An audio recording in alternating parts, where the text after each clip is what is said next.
Hello दोस्तों, एक बार फिर स्वागत है आपका हिस्ट्री खबरी पर, जहां हम बात करते हैं इतिहास की। हालांकि यहाँ इस चैनल पे अब हम नया एक सब्जेक्ट स्टार्ट करने वाले हैं, जो है संविधान। हम राज्य व्यवस्था की बात करने वाले हैं, भारत का संविधान यहाँ पे हम पढ़ने वाले हैं। तो यहाँ हम सिंपल सी सीधी सीधी बात करने वाले हैं, जिसको हम बोलते हैं क्या, संविधान।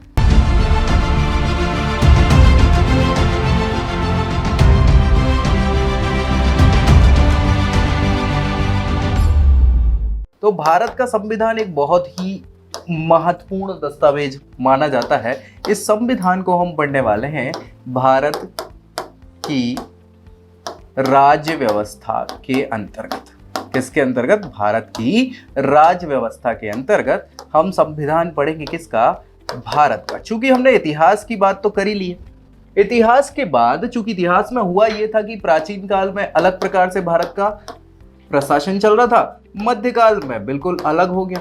मध्यकाल के बाद जब आधुनिक काल आया और इस आधुनिक काल में हमने अंग्रेजों के साथ अपने शासन को देखा और उनकी कुछ चीजों को अडॉप्ट करा, तो फाइनली जब हम आजाद हो गए, है ना, आजादी हमें मिली, और इस आजादी के बाद भारत को प्रशासनिक रूप से चलाना था, है ना। तो आजादी के बाद भारत की व्यवस्था जो हमें देखनी थी किस प्रकार से, चाहे वो प्रशासनिक हो, आर्थिक हो, सामाजिक हो, तो उसके लिए हमें जरूरत पड़ी एक दस्तावेज की।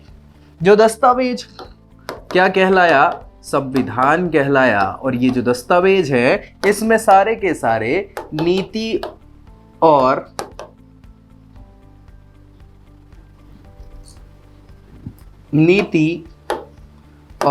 निर्देश दिए होते हैं, है ना। सो ये जो दस्तावेज होता है उसमें सारे के सारे मौलिक हो, बेसिक जिनको कहा जाता है, सारे बेसिक नीति निर्देशों की चर्चा करी जाती है। हर प्रकार से शासन चलाने के लिए सारे के सारे नियम, कायदे, कानून इसी दस्तावेज के अंदर सम्मिलित होते हैं। और ये किसी भी देश के शासन व्यवस्था में प्रमुख दस्तावेज माना जाता है।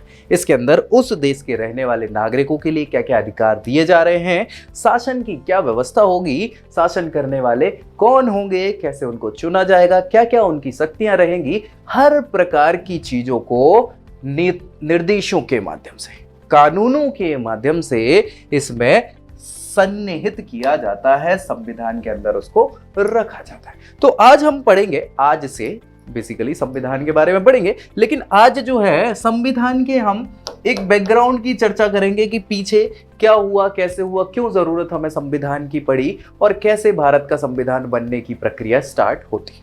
ठीक है, तो चलिए स्टार्ट कर लेते हैं भारतीय संविधान के निर्माण की प्रक्रिया से पहले का जो इतिहास है वो क्या था। ठीक है, चलिए यहां हम इसको दो भागों में बांटने वाले हैं।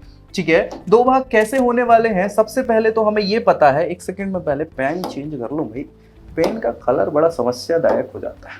ठीक है, चले तो भाई यहां पे हम शुरुआत करने वाले हैं ब्रिटिश शासन के समय, है ना।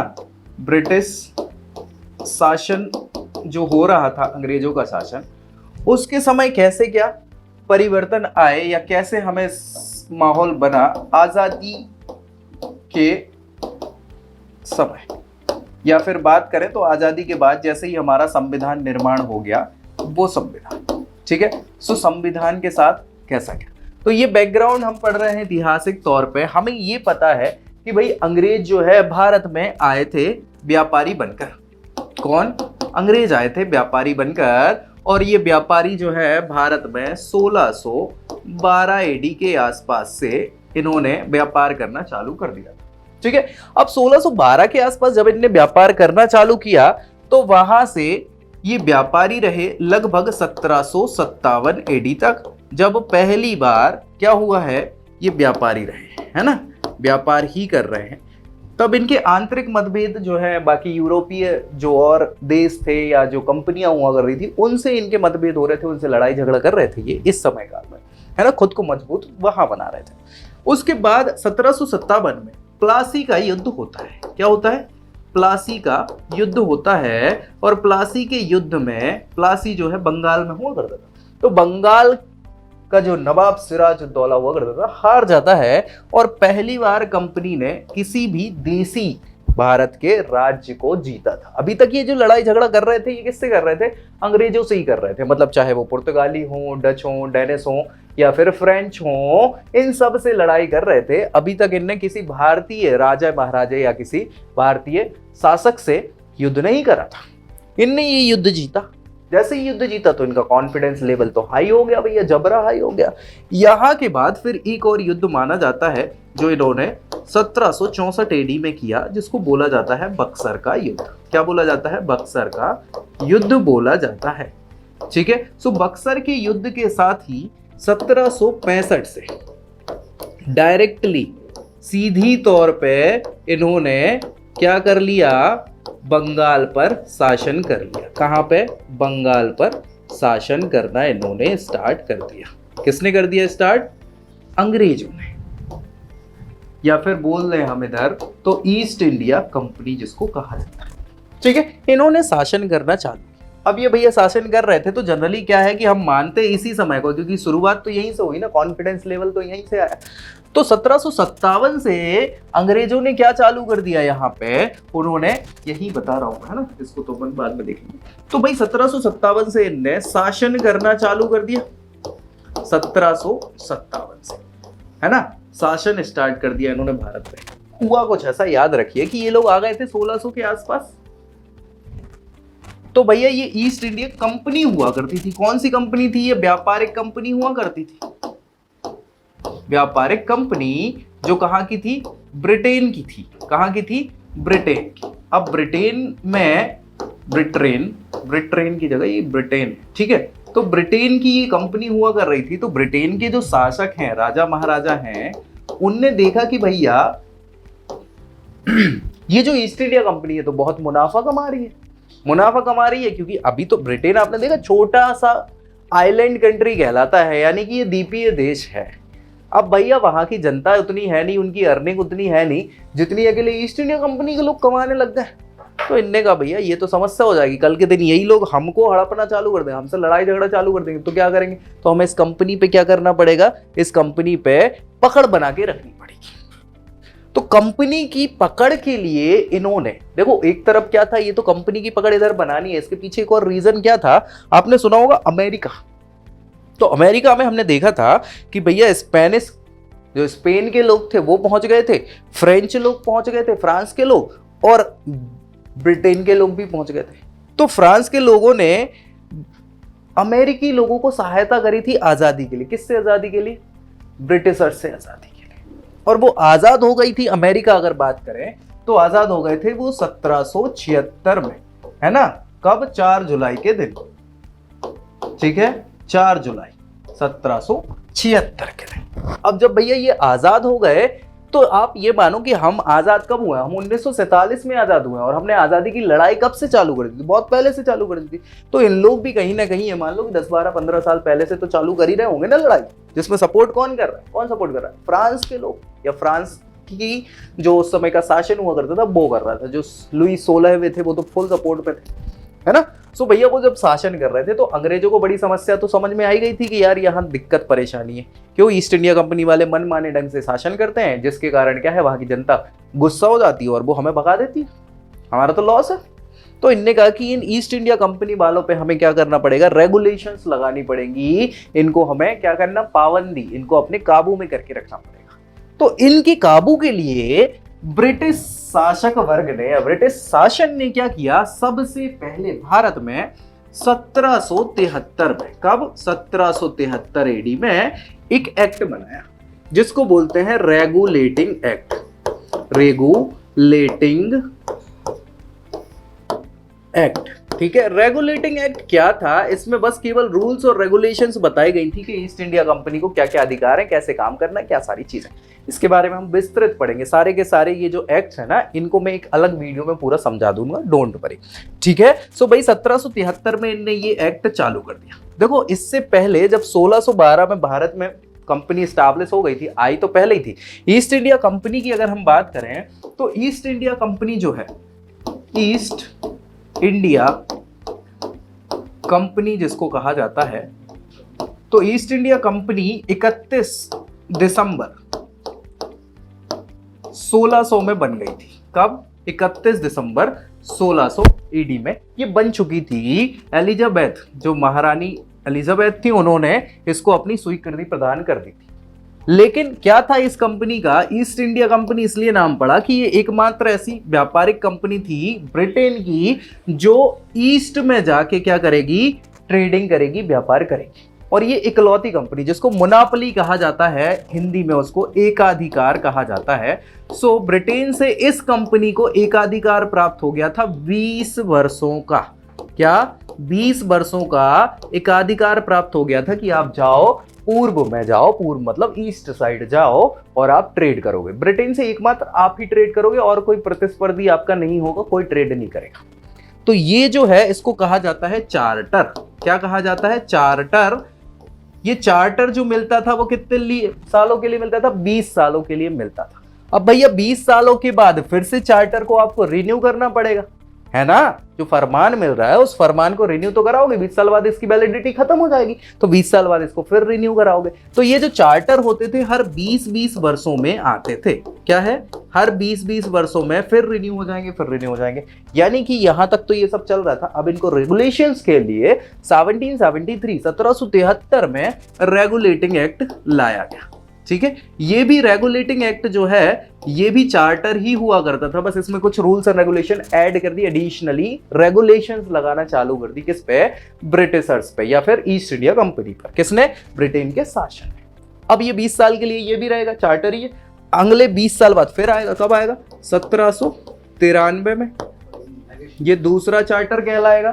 ठीक है, इसके बाद कब आएगा भाई? 1813 एडी में ये अगला चार्टर है। फिर 1833 एडी में ये चार्टर है। फिर 1853 एडी में ये भी चार्टर है। समझ रहे हो? ये 20-20 सालों का चार्टर होता था। अच्छा, 1773 में जो रेगुलेटिंग एक्ट आया उसमें कुछ कमियां थी, उसके लिए 1781 में कुछ कमियों को दूर करने के लिए भी एक एक्ट आया और फिर 1784 में पिट्स का इंडिया एक्ट भी आया।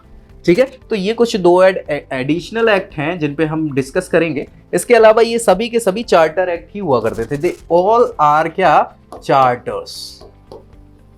ठीक है, तो ये सब चार्टर हुआ करते थे जिसमें ईस्ट इंडिया कंपनी जो है उसकी जो पावर्स हैं उन पावर्स को धीरे धीरे कम किया जा रहा है। ठीक है, उनको कम करके सीधा शासन किसको? सरकार को अपने अधीन लेना ही था।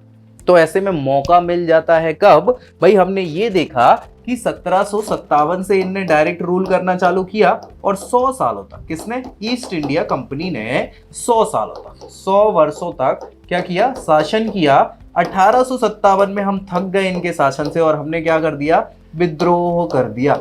विद्रोह जिसको कहा जाता है रिवोल्ट ऑफ 1857। तो भैया इस विद्रोह से घबरा के 1858 में फिर इन्होंने कुछ चेंजेस करे, एक नया कानून लाया 1858 में।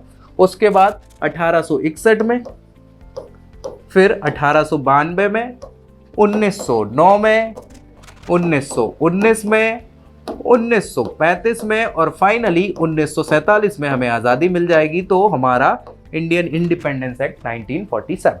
तो कुल मिला के ये सारे चार्टर एक्ट कहलाते थे, लेकिन ये जो है इंडियन रेगुलेशंस के लिए डायरेक्टली कौन? ब्रिटेन रूल कर रहा है। सो इनको रेगुलेशंस एक्ट कहा जाता है डायरेक्टली। ये रेगुलेटिंग है, ये रेगुलेशंस है इंडियन के लिए, तो इनको इंडियन रेगुलेशन एक्ट बोलते हैं या फिर अलग अलग इनके नाम, भारत शासन अधिनियम, ठीक है, मिल जाते हैं। इंडियन काउंसिल एक्ट भी कहा गया है, काउंसिल एक्ट, अलग अलग नाम है, लेकिन ये डायरेक्टली किसके हैं? चूंकि अब ब्रिटिशर शासन करने लगे थे, ब्रिटेन का क्राउन जो है वो हेड हो गया था।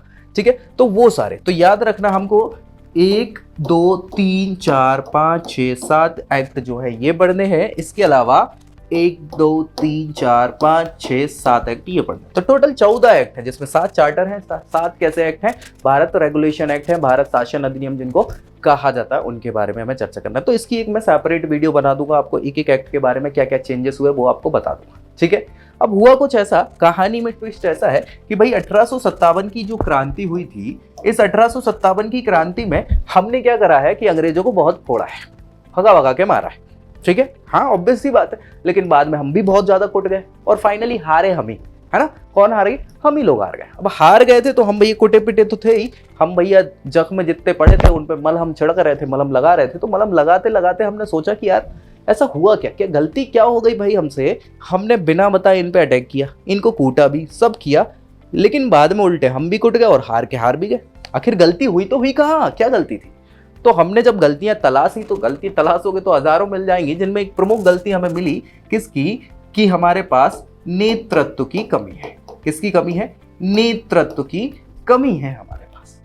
तो ये नेतृत्व डेवलप करना पड़ेगा, और इसी नेतृत्व को डेवलप करने के लिए 28 दिसंबर 1885, क्या भैया, 28 दिसंबर 1885 को एक नेतृत्वकर्ता संगठन जो है, जिसको कहा जाता है इंडियन नेशनल कांग्रेस या भारतीय राष्ट्रीय कांग्रेस जिसको कहा जाता है, उसका गठन हो जाता है ना। अब ये कांग्रेस ही है हमें धीरे धीरे धीरे धीरे 1947 तक आजाद कराने वाली है। ठीक है, ये कॉन्सेप्ट समझ में आ गया। अब हुआ कुछ ऐसा कि भाई देखो यार, भारत के लोग समझदार तो हो ही गए थे, अपने आप में बहुत सारी समझदारी आ ही रही थी। तो धीरे धीरे धीरे ये लोग, जब हमने रिवोल्ट कर दिया था 1857 में, विद्रोह करा था, तो तब से ही हम इन लोगों से चिढ़ तो गई थे, चिढ़े तो पहले से ही बैठे थे, लेकिन अब तो गुस्सा ऐसी आ रही थी कि जल्दी से जल्दी ये बाहर चले जाएं तो ज्यादा बेटर है ना। सो ऐसी कंडीशन में हमने क्या किया कि धीरे धीरे धीरे हमने मांगे करना चालू कर दी। यही कांग्रेस है जिसने धीरे धीरे अपने आप को थोड़ा सा पावरफुल करना चालू किया, जनसाधारण के साथ जुड़ गई। और जनसाधारण मतलब जब जनता ने सपोर्ट करना चालू किया तो धीरे धीरे ये बड़ी पार्टी के रूप में उभर के आ गई, है ना। और इसने फिर मांगे चालू कर दी, किसके? ब्रिटिश शासन के सामने मांगे रखना चालू कर दी। अभी तक हम क्या कहते थे कि भाई महाराज कर दो, ऐसा है वैसा है, परेशान है हम लोग, देख लो आपकी दया दृष्टि बन जाए तो बहुत अच्छा है, ऐसा बोलते थे। अब जैसे ही हमारा सपोर्टर वर्ग ज्यादा बड़ा, जनता हमारे सपोर्ट में हो गई, सो हम कहते थे सुनो महाराज ऐसा है कि अब हमको ऐसा चाहिए। तो अब महाराज भी घबराते थे कि भैया इतना सपोर्ट है, इतनी सारी जनता है, वो दिक्कत परेशानी हो जाए। तो और फिर इसमें कांग्रेस में अलग अलग प्रकार के लोग भी आए, जिसको हम इतिहास में पढ़ेंगे, है ना, पढ़ भी चुके हैं। हमारी सारी वीडियोस आप देख रहे होंगे कि हम वहाँ पे मॉडर्न इंडिया की बात कर रहे हैं, आधुनिक भारत की बात कर रहे हैं। ठीक है, सो ये सारी चीजें हम वहाँ पढ़ेंगे इतिहास में। लेकिन ये बैकग्राउंड है जिसे हमें समझना बहुत ज्यादा जरूरी है, सारी चीजें बहुत इंपॉर्टेंट हो जाती हैं। सो भाई यहाँ पे अब कांग्रेस के साथ साथ शुरुआती तौर पे हम बताएं तो आपने नाम सुना होगा दयानंद सरस्वती का। दयानंद सरस्वती, ये दयानंद सरस्वती जो हैं भैया, ये बहुत इंपॉर्टेंट व्यक्ति विशेष हैं। क्यों बहुत इंपॉर्टेंट है? क्योंकि 1875 के आसपास इन्होंने आर्य समाज की स्थापना करी। किसकी? आर्य समाज की।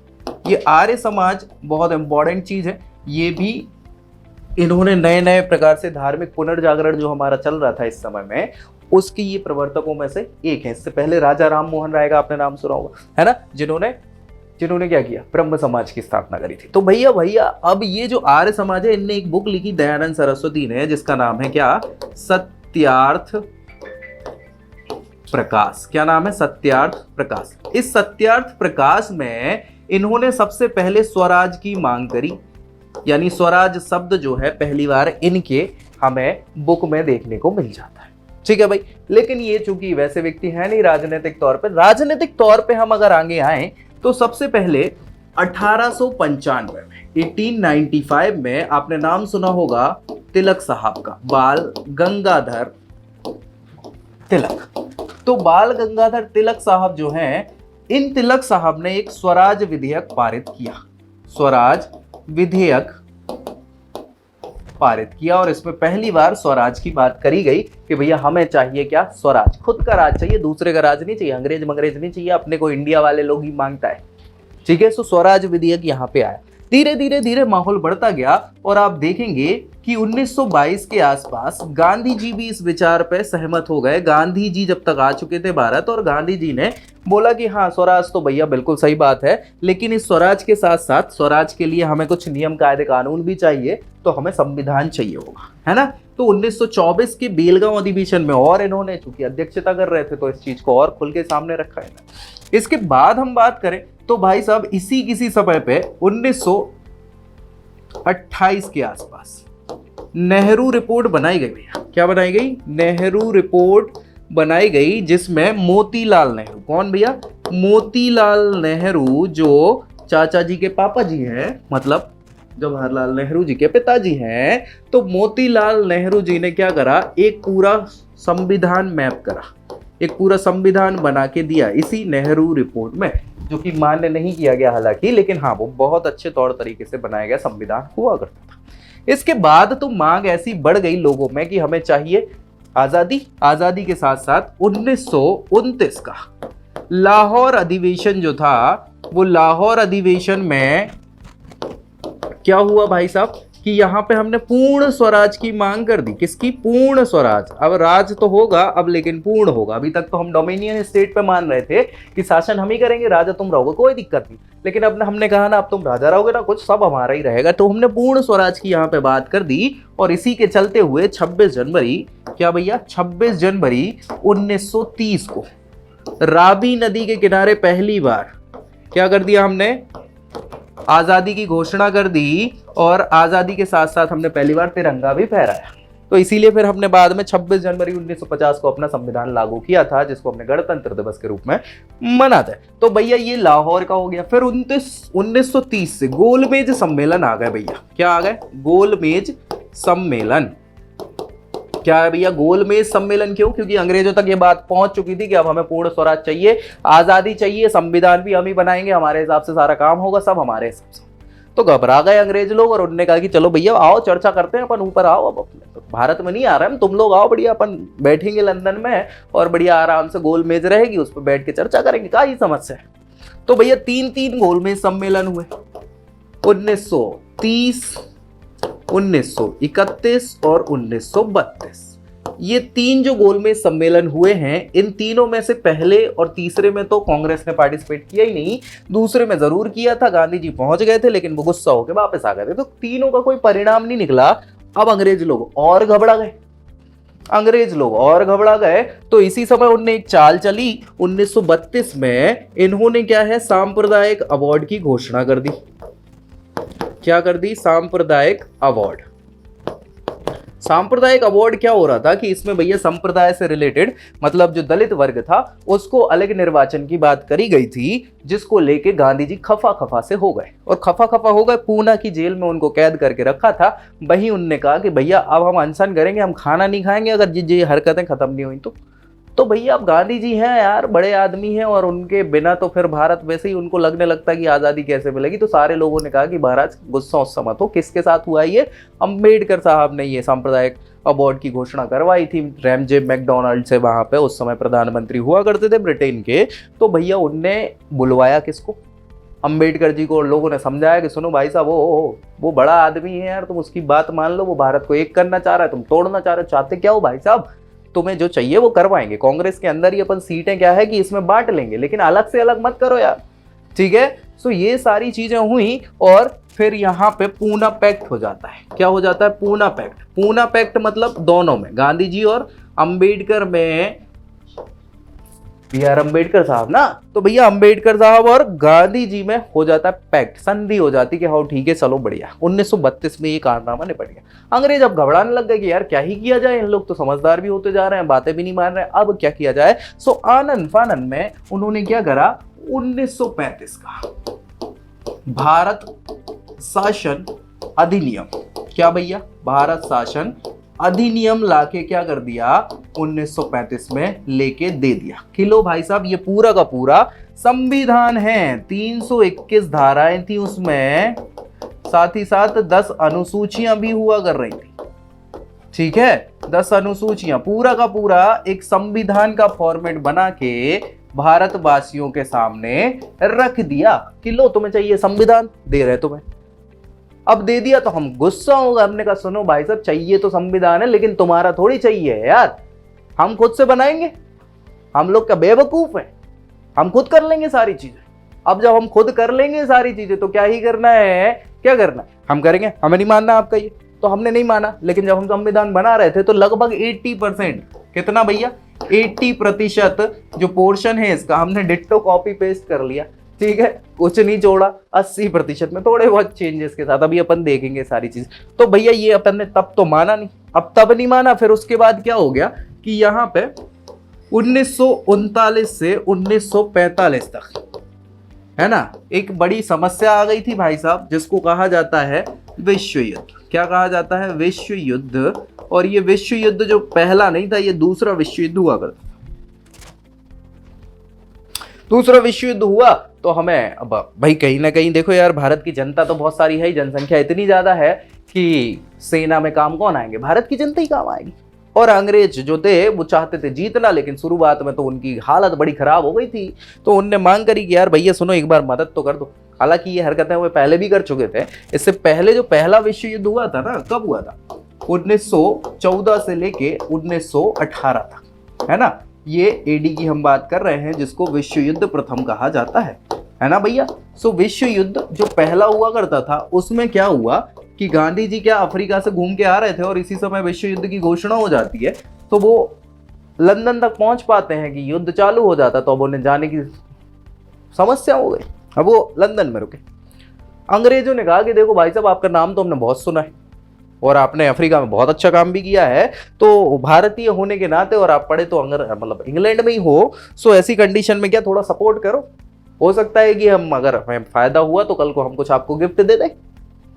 गांधी जी ने कहा कि यार भाई समस्या ही क्या है, बिल्कुल कर लेते, क्या दिक्कत है। तो उनने कहा एक काम करो, पहले भारत के लोगों से बोलो कि अंग्रेजों का सपोर्ट कर दे।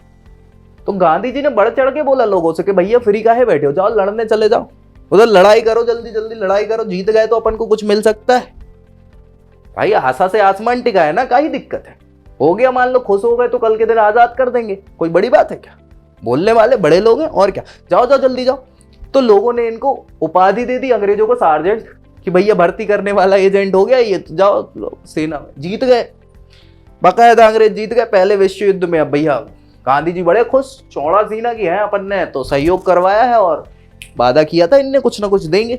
सो उनने भैया टुचपुटिया सी वो कोई उपाधि दे दी। उपाधि देने के बाद क्या ही है, अब गांधी जी अभी भी सोच रहे हैं कि भाई साहब कुछ तो मिलेगा, कुछ तो मिलेगा। एक दिन रहा नहीं गया, उनसे पूछ लिया कि महोदय ऐसा करो कि यार आपने कहा था कि अगर आप जीत गए तो हम कुछ आपको देंगे। अंग्रेजों ने हंस के बिल्कुल कहा कि दिया तो है आपको, उपाधि तो दे दी। बोले ये उपाधि छोटी मोटी चीज है, हम तो सोच रहे थे कुछ बड़ा दोगे। तो बोले हाँ बड़ा भी तो दिया है। बोले क्या दिया है? बोले धोखा। अब गांधी जी समझ गए कि ये लोग बड़े खराब हैं, इनसे तो अब मतलब ही नहीं है। तो दूसरा विश्व युद्ध जब हुआ गांधी जी के पास, फिर अंग्रेज आ गए कि भैया पिछली बार मदद करवाई थी, इस बार कर दो पक्का, आई प्रॉमिस, आई शपथ, इस बार पक्का तो भी कुछ देंगे। गांधी जी ने कहा देखो ऐसा है कि दूध का जला छाछ भी फूक फूक के पीता है, नहीं करना कोई मदद तुम्हारी, अब तो और हम तुम्हारे उल्टे ही रहेंगे, अब तो हम भी लड़ाई करेंगे, हमें आजादी अभी चाहिए, तुम आजादी देने की बात करो तभी हम मानेंगे। अंग्रेजों ने कहा भाई साहब देखो अभी मुद्दा गड़बड़ चल रहा है, लड़ाई झगड़े का माहौल चल रहा है, तुम सपोर्ट कर दो वो ज्यादा अच्छी चीज है, अदरवाइज कोई मतलब है नहीं, है ना। सो अगर ऐसी कंडीशन में सपोर्ट करोगे तो जरूर हम पक्का तुम्हें कुछ दे देंगे। गांधी जी ने कहा नहीं, इस बार नहीं मानने वाले हम तुमसे, बिल्कुल नहीं मान रहे किसी हालत में। तो अंग्रेजों ने कहा चलो ठीक है ठीक है, काम करते हैं। 1940 में इन्होंने अगस्त प्रस्ताव लेके भेजा। अगस्त में था इसलिए इसको अगस्त प्रस्ताव कहा जाता है। और इसमें इन्होंने कहा कि भाई पक्का, आई शपथ, आजादी दे देंगे तुम्हें, अभी हमारा सपोर्ट कर दो। गांधी जी ने कहा है कोई मतलब ही नहीं है, छोड़ो। फिर भैया दोबारा मानने आए, क्रिस्प आए इस बार। क्रिस्प बहुत अच्छे व्यक्ति हुआ करते थे, क्रिस्पी आपने नाम सुना होगा, नहीं मजाक कर रहा हूं, क्रिस्प व्यक्ति का नाम है ना। सो क्रिस्प जो है 1942 में 3 लोगों के साथ आ गए, जिसको क्रिस्प मिशन कहा जाता है, मार्च में आ गए भाई साहब। उनने कहा कि देखो भाई साहब पक्का कह रहे हैं, इस बार तो ऊपर से भी बिल्कुल आदेश आ गया है कि इस बार अगर भारतीयों ने सपोर्ट कर दिया तो पक्का छोड़ देंगे, आई शपथ। अंग्रेजों नहीं होगा। गांधी जी और चटक गए, उनने करो या मरो का नारा भी दे दिया यहाँ पे, करो या मरो, ठीक है। बोले कि नहीं अब तो आजादी मिलेगी तो ही रहेंगे, नहीं तो जिंदा ही नहीं रहेंगे, कोई समस्या नहीं है। भारत छोड़ो आंदोलन यहीं से चालू कर दिया इन्होंने। किसने? गांधी जी ने। अब भारत छोड़ो आंदोलन में तो भारत के लोग बिल्कुल स्टार्ट ही हो गए, लेकिन अंग्रेजों ने कहा कि यार ये व्यक्ति गड़बड़ कर देगा, सो पहले ही उनको कैप्चर कर लिया। जितने बड़े बड़े नेता थे सबको जेल में बंद कर दिया। अब छोटे लोगों ने भी बड़े भी त्राही मचा दी। ये क्रिस्प प्रस्ताव में भी बोल दिया कि ठीक है संविधान बना लेना, सब कर लेना भैया, लेकिन एक बार सपोर्ट तो कर दो। उन्होंने कहा नहीं, अब क्या ही कर सकते थे। फाइनली ये जीत गए कैसे भी कर के। 1945 में जीत दर्ज। अब हम मानेंगे ही नहीं। अब यहां दुनिया का नक्शा चेंज हो गया। 2 चीजें याद रखो, एक तो ये विश्व युद्ध जो पहला हुआ 1914 से 18, इस समय ये हुआ कि भैया करोड़ों लोग तो मारे गए युद्ध में, और करोड़ों लोग मारने के बाद करोड़ों लोग तो ऐसे घायल हुए हैं कि अपंग हो गए जीवन भर के लिए। दूसरी समस्या ये हुई कि ये विश्व युद्ध हुआ यूरोप में है, सो यूरोप में इतनी महंगाई बढ़ गई कि आदमी थैला ले लेके नोट लेके जा रहे थे और उन्हें ब्रेड का पैकेट नहीं मिल पा रहा था। इतनी महंगाई बढ़ गई। ठीक है, सो अब कुछ समझदार लोगों ने, दुनिया के समझदार लोगों में, जिसमें से अमेरिका एक प्रमुख था, उनने कहा कि देखो भाई साहब, इतना बड़ा जो अपने को लॉस हो गया, इतना जो हल्ला गुल्ला हो गया, इतनी जो परेशानियां हो गई, इन परेशानियों का दोबारा नहीं होना चाहिए, यानी विश्व युद्ध जैसी घटना दोबारा नहीं होनी चाहिए। तो इसके लिए क्या करना चाहिए, इनने एक संस्था बनाई। ठीक है, सो 1920 में, याद रखो भैया, 1920 एडी में एक संस्था बनाई गई जिसको बोला जाता है, क्या ही बोला जाता है, क्या बोला जाता है, क्या बोला जाता है,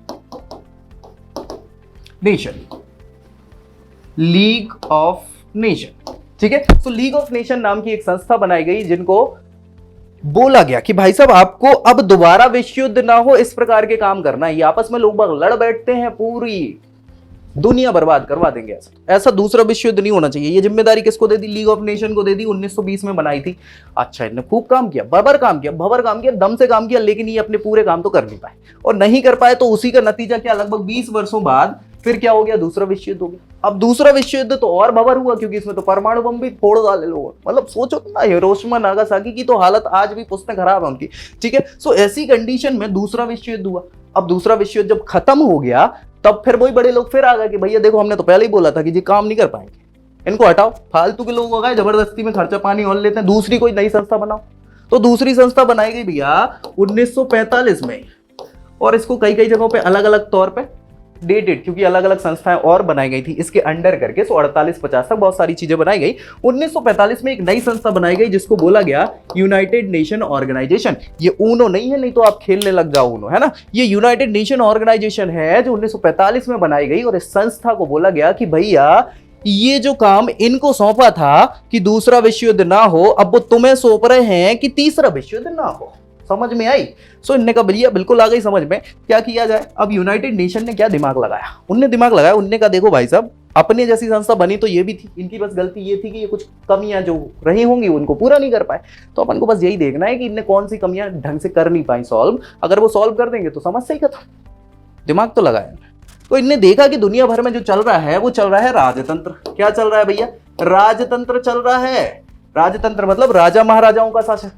अब राजा महाराजाओं के शासन के साथ समस्या क्या है, राजा लोग जो है ना वो ईगोइस्टिक होते हैं, है ना, घमंडी टाइप के लोग होते हैं कि उनने राजा ने, भाई कहानी बता देता हूं, मतलब मजाक मजाक में, एक बड़ा राजा है कोई शक्तिशाली, बहुत शक्तिशाली, युवा भी है, मतलब नया नया गर्म खून वाला व्यक्ति है, ठीक है। अब वो बहुत शक्तिशाली, उसने आस पड़ोस के राज्य जीत लिए, वो आगे बढ़ा। एक ऐसे राज्य है छोटा सा जिसमें बूढ़े राजा हैं, समझदार व्यक्ति हैं लेकिन, है ना। सो उनसे बोला कि देखो महाराज ऐसा है कि अब हम जीतने तो निकले ही हैं, तो तुम्हें भी जीत लेंगे आराम से, या तो तुम युद्ध करके जीत लो या फिर ऐसे ही स्वीकार कर लो हार, क्योंकि कुटपिटा जाओगे फालतू में, तुम्हारी प्रजा भी खत्म हो जाएगी, क्या ही मतलब रहेगा, लॉस होगा तुम्हारा। सो बोला तो राजा बड़ा राजा है, ठीक है। अच्छा इस समय में क्या है कि वो राजा घूम के निकल रहा था कि राजकुमारी दिख गई उसको, राजकुमारी बड़ी खूबसूरत। तो राजा का दिल आ गया छोटे वाले का, तो उसने कहा चलो ठीक है महाराज, देखो एक काम कर रहे हैं हम, एक और ऑप्शन दे रहे हैं आपको, या तो क्या है कि तुम रिश्तेदारी बना लो, तुम्हारी ये जो राजकुमारी है ये हमें बहुत भाग गई है, तो इससे शादी करा दोगे तो फिर अपन लड़ाई झगड़ा काय को करेंगे, हम तो तुम्हारा सपोर्ट करें।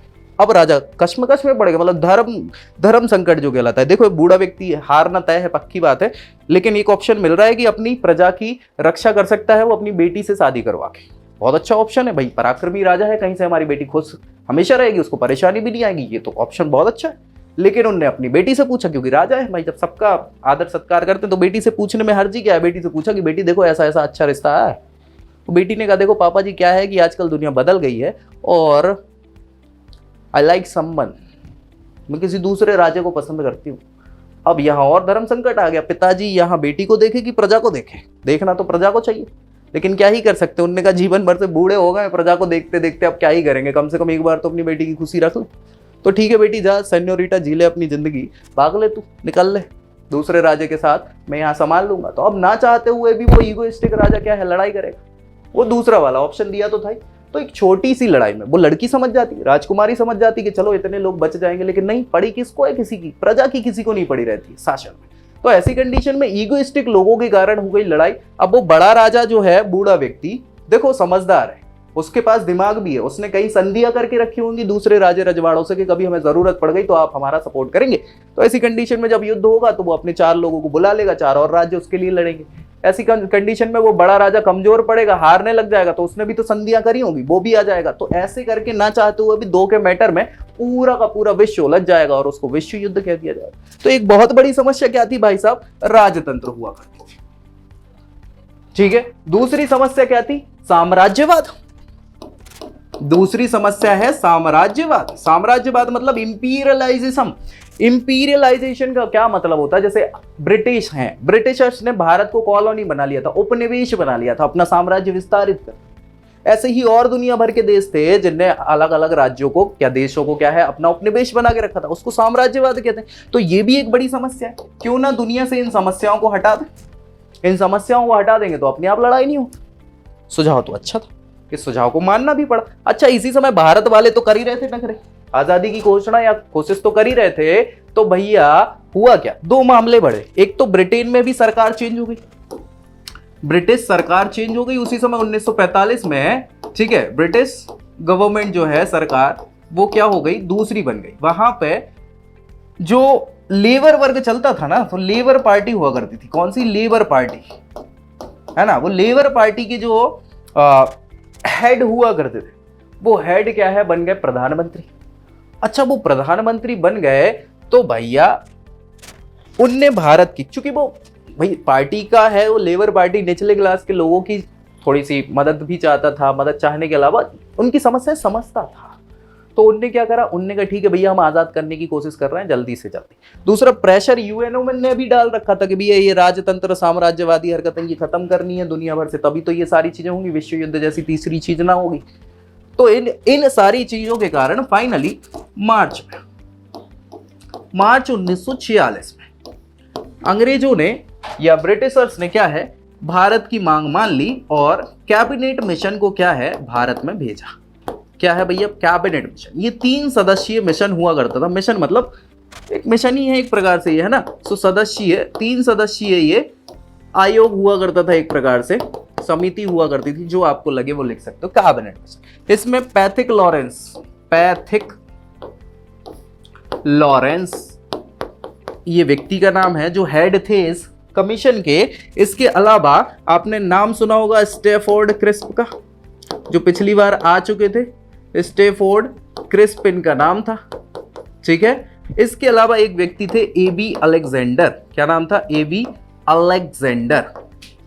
ठीक है, सो अलेक्जेंडर साहब जो थे, क्या है, ये नौसेना के एडमिरल, मतलब बड़े व्यक्ति थे, अधिकारी। उसी समय 1946 में क्या है, हमारी नौसेना ने भी हंगामा मचा दिया था, तो वो भी आ गए थे। ये मंत्री हुआ करते थे, ये भारत सचिव हुआ करते थे। तो ये 3 लोग मिलके आए भारत, और इनने कहा कि भैया हमारी कैबिनेट मतलब ब्रिटेन की कैबिनेट में बातें हो गई हैं, सब हो गई, हम आपको बस जल्द से जल्द छोड़ने पे उतारू हो गए। उतारू मतलब कि हम मान गए हैं कि आपको अब स्वतंत्र ही करने वाले हैं। तो भैया आपकी जो मांग थी संविधान बनाने की, एक काम करो, अब बनाना चालू कर दो संविधान, और फिर हम देखते हैं। तो संविधान बनाने के लिए ये तैयार हो गए, सारी चीजें हैं। इनका काम था कि भैया जल्दी से जल्दी अपन छुटकारा पा लें, अब भारत से बड़ी समस्या परेशानी हो रही है, इन पे शासन अपन नहीं कर पा रहे। तो बस इसी के कारण मार्च 1946 में जो कैबिनेट मिशन आया, उसने कहा कि ठीक है संविधान बनाना है, लेकिन कैसे बनाओगे, तो उसके लिए भैया एक संविधान सभा भी हमें बनानी पड़ेगी, है ना। तो संविधान सभा बनानी थी।